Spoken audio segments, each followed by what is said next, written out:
All right, all right. Welcome to episode 3 of Alabama Primetime Live, the biggest brand in the sport of college football at the best time of day on the best network for your college football news and reactions and coverage and all that jazz that we love about this sport.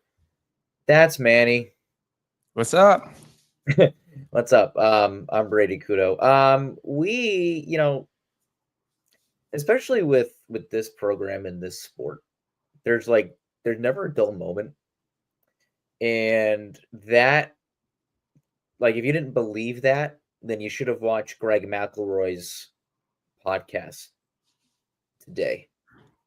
Because we've talked about on this show the quarterback battle, who we like, who we don't like. We see it as, Manny and I both agree on that it's a three-way battle instead of a two-way battle. We do see who the starters should be a little differently, but Greg had a really interesting comment to make, and it kind of ties into what Manny believes in. Greg went on his podcast today and said, "I believe the gap exists right now between Ty Simpson and everyone else." Well then, I'm not saying Greg McElroy knows all, but that's interesting. Yeah, that's so what I immediately think about this. And when I first saw this, I'm like, okay, I wonder what he's evaluating this off of. What is he seeing where he's like, okay, this is a gap. He's way past them and it's clear. Like that was the initial thought when I seen this is okay, I'm cool with you saying there's a gap in skill. There's a gap in throwing a deep ball. There's a gap in speed outside the. I'm okay with what it is, but I'm like, come on, man, don't give us a vague statement like this and then not elaborate. So that's what I'm like. All right, where are we going with this? I hear you and I believe you. I want to understand your perspective as much as possible, but you got to let me know where this gap exists because it may not be a beneficial thing for us if you say, oh, there's a gap. But the gap is, oh, he can only complete screen passes and quick slants. Like, that's not really a gap. So I just want to hear more on this statement of, like, what he really meant by this. I think, well, see, obviously he's allowed to make these kind of swaying comments a little bit. Greg, jeez. Kalen, who's Greg? I don't even know. That's Greg. Kalen obviously isn't. But what he's trying to say is, obviously, if he were the coach, if he had to make the decision, his starter is Ty Simpson. And that's not saying that's a bad decision. Everyone knows how I feel about it. I feel that Keelan should be the starter. But I think Greg, now, you've brought up in the past of Ty being the starter because he kind of knows the system. Yeah. And I think that's where Greg's head is at. Ty knows the system. Ty knows Ty knows it, right? Yeah. Obviously better than Keelan and better than Austin. So are you surprised to see Greg come out and make a bold statement like that on March 11th? I'm not actually. I'm actually not surprised, and it makes sense when you evaluate it from that perspective of, okay, this is a guy who knows the system. Clearly, he's been around Bama for some time, man. Dude's been, as we've both elaborated on multiple times, he's been around for some time, so he's had more time to just adjust to the whole college setting. Whereas you got Keelan coming in, obviously hasn't had many touches. Then you also you got another young guy too, and Austin Mack coming in and just trying to really learn everything and learn the ropes still. So I understand that, but also I can't just side with him because the guy has the experience. Like, that's not a good deal to me. Like, if someone's good at what they're doing and they're good at what they do, then they're good at what they do. Who cares about the experience that they have? It's like, that's to me what it comes down to. So in this situation of choosing a guy because he's been here and, oh yeah, he looks like he's been here multiple times and all of that, he looks more calm and yeah, that's cool. But ultimately, if Austin Mack is the one with more talent, if he's throwing the ball faster, harder, if Keelan Russell's throwing the ball faster, harder, and can do a little bit extra, and the only thing he's missing is the in-game reps, then why not give him the in-game reps and let him continue to grow throughout the whole entire season? That's just the way I look at it in this. And I also like the perspective that Jackson made as well. In here, saying like he feels like we'll stick with Simpson, but eventually when the time is right, we'll go to Russell. I can see that happening as well. We start the season off with Simpson. Maybe first 3 weeks, it's nothing spectacular. And maybe it is. Who knows? Maybe it is. It's both sides of it. But I could see them starting off one way and then possibly switching another way as well. But I feel like that's almost brought success kind of to a way. Past. If you remember. Yeah. Jalen Hurts was what are we in 2025? 2018. So, years back. 2018, the year that Jalen Hurts had started, and then they went to Tua. I know that was for injury. I believe so though. How'd that work out? It's your national championship. Love to see it. So maybe they go that this is not a national championship team. I'm not gonna put it anywhere close to 2018 because that's one of the greatest Alabama teams of all time. Yeah. I will die on that hill. Yeah. But I feel like Kalen could. All right, let's bring in. This is a good problem to have. That's something we both agree on. This is a good for sure. You have 3 guys, 2, depending on who you talk to, but we both see it as 3 who could come in, start that game in Tallahassee, and be fine. If you want to go with he knows the system, he's kind of paid his dues, you go with Ty Simpson. But that's the mindset that was taken with Mac Jones, and could have been better. So that's why I'm still on the train of, okay, Greg brings up an interesting point. I understand his thinking. I like his thinking, but let Keelan grow. You brought him in here for a reason. Literally. Let's see that reason. I don't know if that, as much as I understand the thinking and I understand the thought process, and it's a valid point to make, I'm not so sure I agree with this statement. I've seen Keelan Russell throw a football. I've seen Ty Simpson throw a football. Yeah. Keelan Russell also cost a pretty penny. Ty, not so much. This is true. Okay, so I like that perspective. I like that perspective. I said that on episode 1. I'm going to say it again, episode 3. And I think the other week too, we were talking about that when we were checking out the footage of these guys in practice. It was like kind of the first footage that came out with training. And man, we seen the throws that Keelan Russell was making, and it was some beautiful, beautiful bombs he was putting there. And not to say that Ty Simpson didn't have some great throws either, but the only way I feel like it's evident, I don't want a pity start. I don't want Ty Simpson to have a pity start. That can't be the case, especially coming off of a season from last year where we weren't really that good on the offensive end. So we can't have that pity start. And it's like, for him to have a statement like this, I just want to know, what was it like? I just need a little more context. And I know, he had a whole episode and stuff talking about it, but it's like, you're not giving us true context of everything that you've seen. Was it the size advantage? Was it I just need to know more information about what is necessarily putting such a far gap between him and everybody else. Because based on what the public has seen, it don't look like it's that much of a gap. It just don't look like it's that much of a gap. So, it's wild. And you know what? That's a beautiful statement right there, Carlos. It does. Thank you, Carlos. Yeah, NIL runs everything now. NIL runs everything.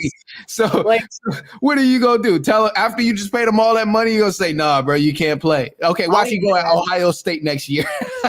I had a friend. I have a friend who plays Division III college football. Okay. And he's a Seahawks fan. So obviously when they signed Sam Darnold, he got pretty excited.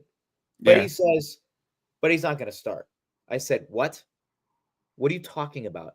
He goes, no, they're going to draft Jackson Dart and they're going to have a quarterback competition. I said, that's the dumbest thing you could have said. Literally. You play collegiate Literally. football. And what? Yeah, I wouldn't be able to stand behind that. Why would they do that then? No, Like, not. when you sign a guy for $110 million in that moment, you don't have to verbally tell him you're starting. Yeah. When he signs that contract, that's the notion that's made, right? Yes, now, the Steelers last year, they signed Russell Wilson. I'm sorry I'm yelling, but no. Go ahead, man. I love it. I'm always yelling. The Steelers last year signed Russell Wilson to a veteran minimum deal. It's not implied he's starting because he was signed to a minimum deal. Yeah, that's true. When you give a guy nine figures. Yeah, big amount, big bang. You tell him he's starting, right? I'm like, come on, just use your head, please. I mean, yeah, that kind of even goes to it, and to kind of give another example of money being the main thing is like, man, my Atlanta Falcons, it's the same way. I mean, you got Kirk Cousins there. It took them forever to finally say, all right, Kirk, we got to sit you down. It took them forever because it's like, that's the guy you literally just spent all your money on. Like they signed that. I'm like, oh, they got their guy. Good for Atlanta, right? Yeah. Maybe this is and then they cut him, and I'm like, well, actually, no. At first, it was they drafted Penix. I'm like, yeah, they drafted Penix, and then now it's like he might go somewhere else, and that makes sense. And then they dropped Kirk. I'm like, all that money you paid, all that money you just wasted. Anyway, again, another interesting quote. This was from, and if you can pull it up, Manny. From Kane Womack, one of the co-defensive coordinators. Talking about Cam Calhoun, a transfer, coming into the Crimson Tide secondary. Actually, yeah, we can do this one first. Okay. I got the wrong one there. I got the Kelby Collins transfer coming in from the University of Florida. Kelby is doing both for us. He is playing inside on the outside. And we were talking off the air on how it shows leadership between from different assets of this team. And I think it shows a lot of who Kelby is as a person. Coming in, right away, being asked to and doing multiple things. You don't always get that, or you're not having a kid that is willing to do that. So I really think that Kelby, I didn't think he was going to originally be the leader of the defense. I said it was, I'm blanking on his name, but it was the kid from Colorado, which I was like, oh, maybe he might take the leadership role. It kind of now seems like the leadership role is being shifted to Kelby, which I'm not mad about, but and I'm not mad about it because, again, like I just said, when you have someone that's willing to play both sides of the ball, to help, or both sides of the ball, or both positions, obviously. Multiple positions. Yeah, that helps, I think. Yeah, I respect it just from the fact of like, bro, you doing whatever you got to do to make sure we win, make sure we get the best out of you, and it's like I love that, man, because I mean it's something that a lot of guys are like stuck in their ways. They're like, no, I'm an edge. I'm not moving to nope, I'm an edge. I'm not moving to tackle, or nope, I'm not moving outside line. I'm not doing it. That's not my position. So I respect that he's open and willing to do whatever it's literally going to take to get Bama back in the spotlight of being good on defense and just making sure the whole thing is a well-oiled machine. So him playing inside and him playing out, just one, I think this is helping establish his role in leadership, being diverse and being open to doing whatever it takes to make sure the defense is successful.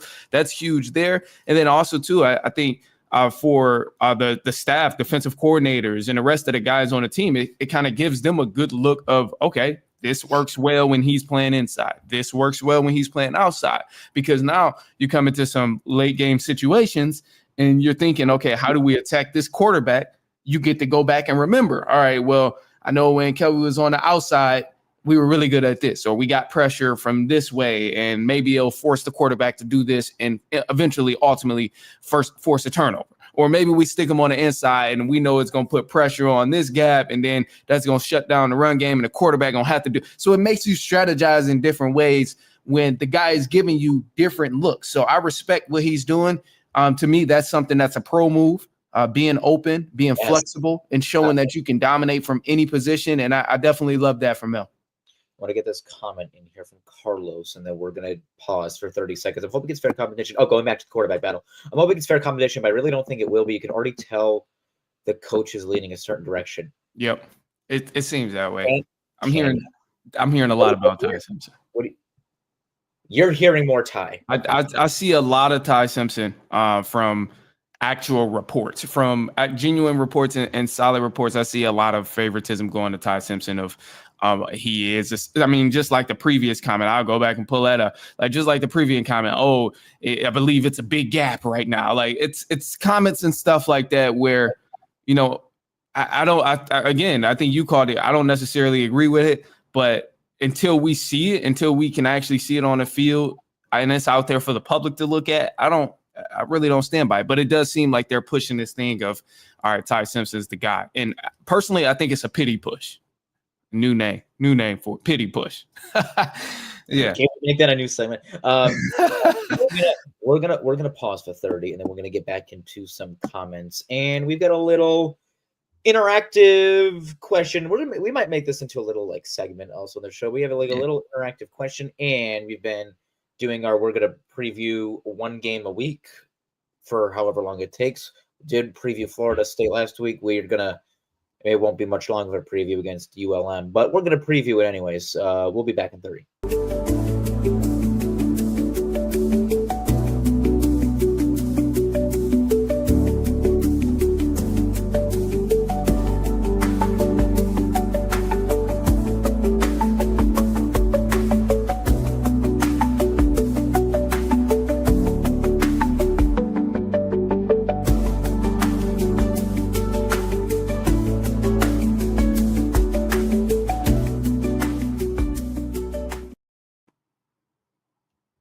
All right, so in addition to the comments that Womack made about Kelby, he made some really positive comments on Cam Calhoun. Shout out, by the way, to Touchdown Alabama for the graphics and for the insider information. I don't want to not accredit them.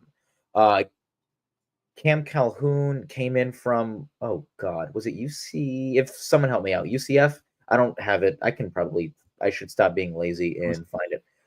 All good. We know he's a transfer. Transfer from, I'll find from where. Y'all, if y'all know, and you can find it faster than me Googling it, let us know. He said it's kind of Kane on Cam said it's kind of nice to have another guy out there that plays up in people's faces. That's intensity that Alabama secondary lacked last year. And so I think you have an immediate replacement for Malachi. That's how I think Cam, from Utah. He's from Cincinnati, transferred in from Utah. Has 3 years of eligibility remaining, which is awesome. Kelby does have 2. He's also an Alabama kid, which is great. It's kind of nice to have that intensity, like I said, that just it was lacked last year. I feel like the big play, giving it the big play, it's something that just haunted the Tide. I don't get that vibe from Calhoun. I think he's a dog. I think he's going to ball out every practice, go 100% week in and week out. What do you think of this? Because this is the stuff I see. I'm on the side of this is exactly what Bama needs. This is exactly what Bama needs, man. I think push come to shove last season, we've seen just literally every game, man. We've seen too many big plays. Like, how the hell were we giving up big plays to Vanderbilt? How the hell are we giving up big plays? Like teams that don't even really have that guy you got to worry about, or teams that don't even have the whole big play gene on their roster. But it was wild, man. We gave up far too many big plays. So I love that we have a corner that we can count on, a defensive back we can count on, whether we got to position them in a certain way to defend the middle of the field or obviously just his side. But to me, I love it, man. You need guys to be able to press and get that little stall out for a second. Like while you go send a blitz in there, if you're going to go cover zero, you need that. You need guys to be able to hold their own. And I think he's definitely one of those guys where he's going to be able to eventually just hold his own. And if not this season, I think it's already there where he can hold his own while we send in some blitz, hold his own while he's covering the other guy's star player, and eventually just help out our side of the defense from preventing the big plays from happening toward us. So definitely I'm loving it. And I can see it a little bit too, like just based off of some of his footage from the previous years. And also too, even going back to some of the stuff when he was in high school, it definitely looks like, he's a guy that's going to try and get physical with you, but also has a good feet and can stay with you as well. It's like you hit the nail on the head. He's physical, and that's what Alabama needs. Especially you're a marquee brand in the best conference in the country. Yeah. The SEC, I mean, we say it up here with basketball in the Big East. You want to come play in the Big East, you better be willing to throw your body around. Yeah, you have to. It's no different. The SEC football it's no different. You need to be willing to throw your body around. Mm-hmm. You need to be willing to play physical and play at 100% at all times. So kind of having your co-defensive coordinator sing your praises already with this, what more do you want as a fan? Having that reassurance of, oh, we're going to be all right. Do you know what I mean? This is so true. Jeremy Bernard I liked this as well. He came out to the media and said, going into this year, we hopped on being a player-led team more than a coach-led team. I think it's been a lot more togetherness. I think that we've revisited the standard and we know what it's going to take to withhold that standard. I don't know about you. But I don't care if it's player-led or coach-led, just win. Whatever you need to do to win. Okay. I could care less. However you're able to buy into a system better. For me, I know people are like, no, your players need to be the leader. You need to find leaders on the field, or off the field, which translates to on the field, or you have people that are say, no, the coaches need to set a standard. The players need to live up to the standard. Mm-hmm. I think there have been instances in sports in where both styles have worked, especially in this sport. And like Saban was always a my way or the highway type of guy. But again, I'm a New Englander. I'm not a Patriots fan, but the Patriot way was, in fact, Tom Brady. How'd that work out? Right?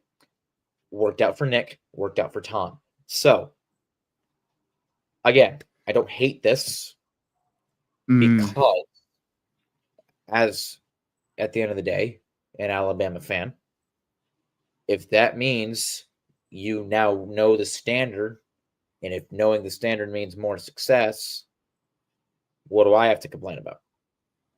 Yeah, I like this. Going back to your point of like, I really don't care about any of it. Let's just win.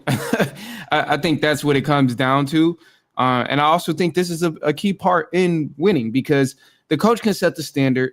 The board can say, all right, none of this. We're not tolerating any lack of effort, whatever. But when the board's not in the room, guys got to hold each other accountable. And I think, having guys who are, really becoming into that leadership role on the field, I think that takes a huge step because now you got guys holding each other accountable just from the pure sake of wanting to win. And now that also brings the guys together because it's like, okay, like he's serious about this because he wants to win. Like, that's why he's yelling at you. And it's like, it's not necessarily like, oh, he's a bad dude or nothing, but he just wants to win. He's serious. It shows that seriousness of how bad do you really want it.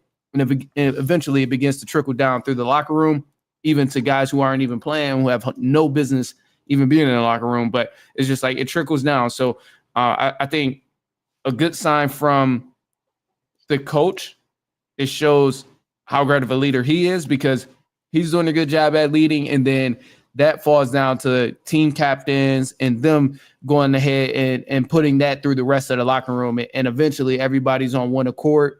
And I think that's eventually how you win the championships. That's why we see Belichick and his. I know you brought up the Patriots way, and that's how we see Nick Saban and all his championships, because everybody was just on one accord. He was the my way or the highway, but eventually, people got on his side. The captains bought into what he was saying, and anybody else who wasn't on that same page, they eventually got on that page because of the on-field captains and guys just holding each other accountable. So I love it. I love the new standard. While we sit in the off season and we're kind of like, I don't want to say digging for stuff to talk about, but in a way, we kind of are. Hope my dog Jalen Hale ball out this year. I do too. I think that you're going to see a lot of guys, especially because the senior class this past year was so large. Mm-hmm. You're going to see a lot of other people take that next step. Jalen Hale's going to take that next step. I would love to see that. Jalen Hale's going to take that next step, I think, with Ryan, with Bernard. And I'm going to keep going back to Derek Meadows, because that kid is 6'6" tall, and the kid's got glue for hands. So how are you not excited about that? So I agree. I hope Hale does have a really strong year. And I'd want to get y'all in on this. So actually, I should say Manny actually did. You brought this idea up. You explain. All right. So look, here's the thing. Bama, obviously in a big quarterback duel right now, trying to figure out who's going to be the starter, who's going to do what, and who's going to be the guy to lead us to another national championship, as I like to think. But we don't really know who that is. So although we're still trying to figure that out, I thought it was just the perfect time to revisit some of the past Alabama quarterbacks and kind of going off who's your favorite past Alabama quarterback. Now, that's why you see this image of these three, I guess you could say, great quarterbacks from Alabama. All did some great things. Definitely showed out on the big stages when they were there. But I'm not going to go back super far. I kind of want to just keep it to quarterbacks where I've seen, and quarterbacks that I've actually been able to evaluate their game. So I know Joe Namath and all of the other greats way back then was, obviously historic and Alabama greats. But you can go further than these three if you want in terms of who's your favorite quarterback. But I think to kick it off, I'm going to go with the man right there on the right, far right, facing the screen, Tua Tagovailoa, man. Despite what he's doing with the Dolphins in his NFL stunt, man, I love to see the way Tua entered and was introduced to Alabama. I don't think it gets any better than that. So to me, that it immediately made me like, wow, he's up there. And then the following season, he also played very well. And then what's crazy is, like, although his season was cut short due to injuries and stuff, he still is third in total passing yards in a single season with Alabama. And I think, he's up there with some great names. Obviously, Bryce Young is there, Mac Jones is there, Blake Sims is up there. But I can't move past Tua Tagovailoa. To me, him winning that championship was iconic, man. Because I think, usually when a quarterback goes down, then someone steps in. It's like, we're about to lose. so I get. And then AJ McCarron, that's another good one too. So I get it. But so we're going with favorite, not best. Just favorite. Yep, just favorite. Just all fun. We're not doing, statistically the best and all. Just you're most fun to watch, and you're not accounting success. Are you? Or like you're not? Personally? I know you're not accounting for professional success, because if you're accounting not perfect. No. I'm trying to keep it. AJ McCarron are nowhere near this conversation. Yeah. But you just overall, like, you put the TV on and you went, yes, he's on TV. Okay, Yeah, I yeah. can understand that. Now, does the wide receiver room ever factor into this decision? Should Yeah, it factor into up this? to you. Up to you. So if you want, if you like the receiver group, or if a person didn't have a receiver group, I mean, it is up to you. That could be a reason why you like them. But to me, I think I went off mine just of who I enjoyed watching the most and who I thought was, in a way, the most skilled at Bama during their time. And I mean, that's another great example. Bryce Young was definitely lethal, but I just for some reason, man, I can't get past Tua. I can't put him over I Tua. think Tua was also. I shouldn't say that. He's a Jalen legendary quarterback. Jalen Hurts, I think, is the best dual threat quarterback that Alabama's ever seen. I know Blake was kind of the first, maybe. Yeah, yeah, Uh, makes sense. Yeah. I would say he was the first. Jalen was the first true dual threat. Mm. And Jalen was obviously much more talented than Blake. Um, but in terms of favorite, um, like that's hard, right? Because like we weren't alive for Joe Willie and we weren't alive for Kent State. I know. We weren't even close. I don't think our parents were alive for them. Um, we I remember AJ and Blake. Those are the first two I remember. Mhm. They did all have weapons, which makes which it should All right, make it easier, but it doesn't. I got you, Brady. You choose if you had the opportunity to go back and watch one guy live, who is it you're choosing? One guy live. Yeah, like hey, you get to, they get one genie wish and they're starting the season opener with this quarterback. Who are you choosing? Maybe this is simplified a little bit. Who you got? Which quarterback are you choosing? You get to choose one of them. They got a genie wish and they're opening up this season with that Bama quarterback. It's a tough one. It is. Um, it's not Mac. It's not Bryce. Mm. Tua is up there. Jalen, I don't want to be. I mean, yeah, Jalen, but He was good in college, though, man. I am on the wagon of Alabama should take ownership of Jalen Hurts, not Oklahoma. People will see that. Absolutely. He was the reason we did get to the national championship. I mean, he helped I us. have so much respect for Jalen Hurts because he realized, Tua, this is your team now. I'm going to go play somewhere else. And that, for me, in an age now where when these people are glorified toddlers, and as soon as they don't get their way, they leave, Jalen Hurts didn't do that. That's why I had so much respect for Jalen Hurts. But this is an interesting comment. Like, do you factor receiving rooms? I'm not. I'm going to go on based off of pure ability in college. Blake Sims was good. Yeah. But I think Derrick Henry certainly helped him. I'm thinking of Derrick Henry or help me out, Yeldon. TJ Yeldon or Ty Yeldon, something like that. Oh, TJ, you're right. My brain is totally. He was a dog at that time too, man. AJ couldn't run, but then again, running maybe wasn't the fashion, but Cam Newton was then coming in and Cam Newton was running. So based on pure talent, and I'm going to go throwing the football and running the football, Jalen Hurts. I respect it. Man. It's really not a bad pick. Today's era of football. Yeah. In today's era of football. If this was 15 years ago, that's my answer. Not even 15 years ago. Yeah. I mean, he's a legend, though. If this was 2016, that's my answer. Yeah. I mean, so it's really not even a bad choice. Just like with basketball, the game has changed so much. It's Michael Jordan's the greatest player of all time. That's a hill I'll die on. And people my age or that I like graduated high school with, they all think LeBron, and I think they're all stupid. Right? I mean, He's yeah, like it's McElroy just to see Julio Jones again.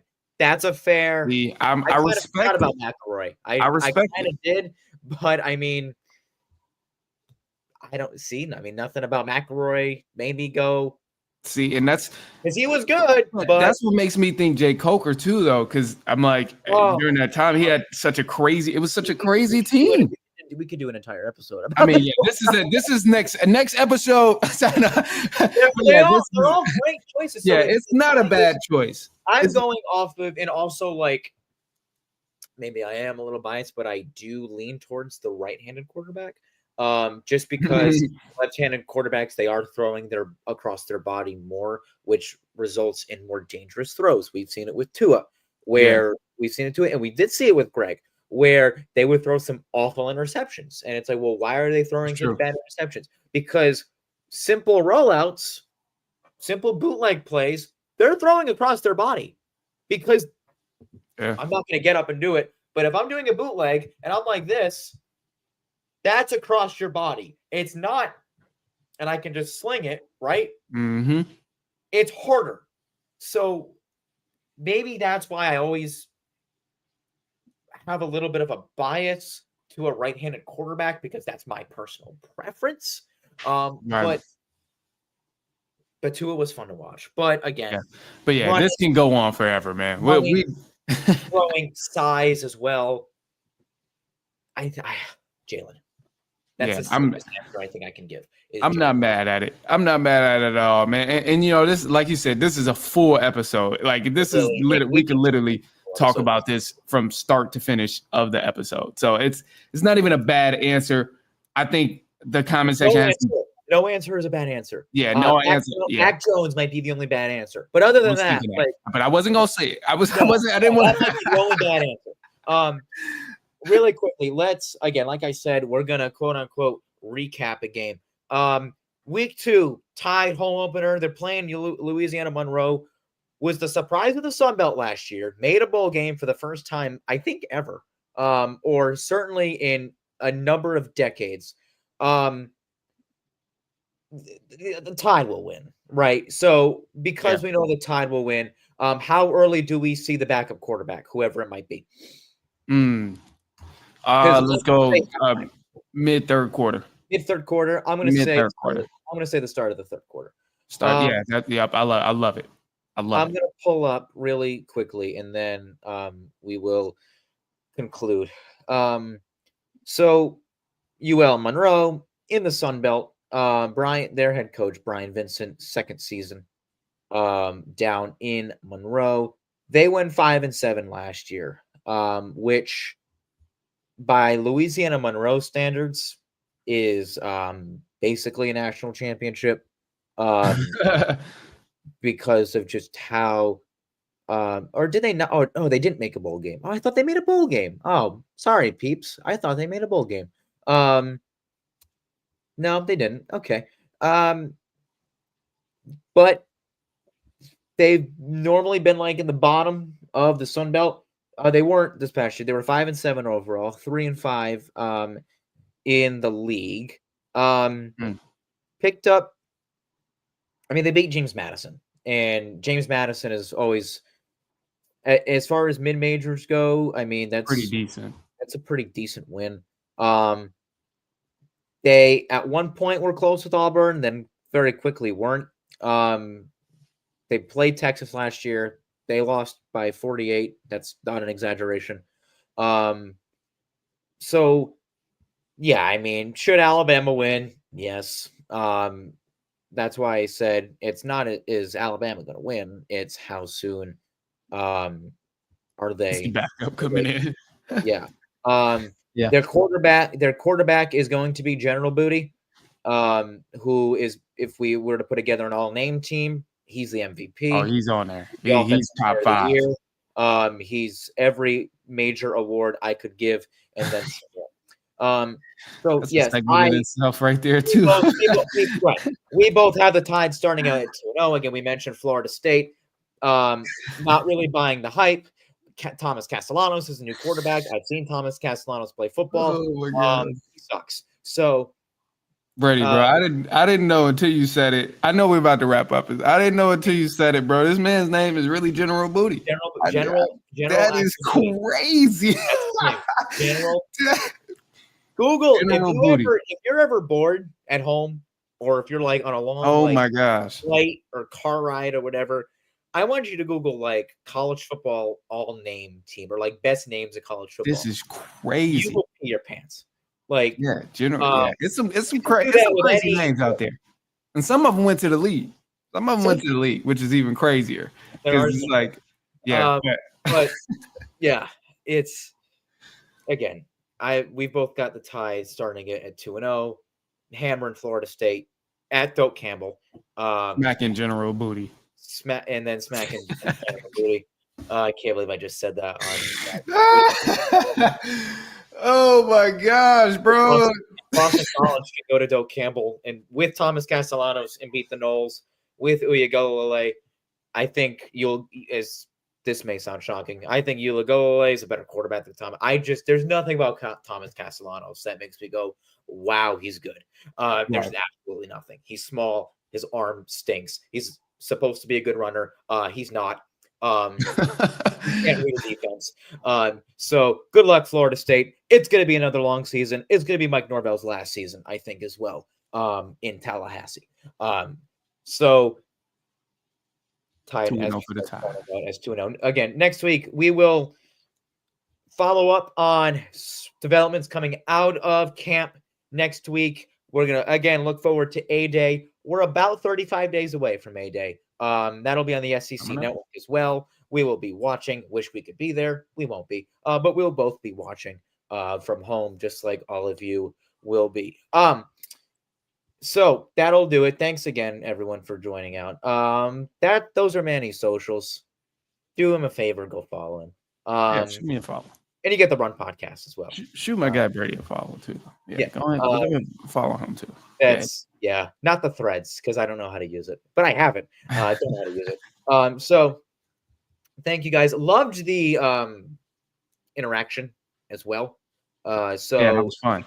If we can make that a thing going forward, that would be so awesome. I impulsively bought tickets to the America East semifinals, the America East tournament semifinal, because I do know that the game at Bryant University, which is half an hour from my house, is on ESPN2. I know the guy calling it, so I was like, I'm gonna go. So I'm gonna do it.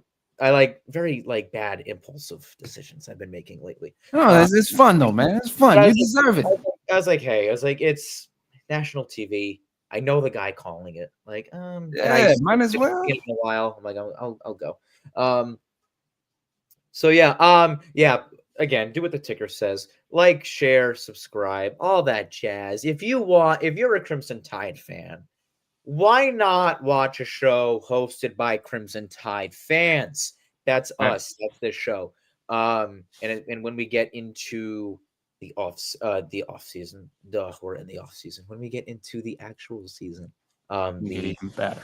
It's going to get even better. So, like this, share, subscribe it for the best Alabama football coverage out there. Manny, Brady, see you next week.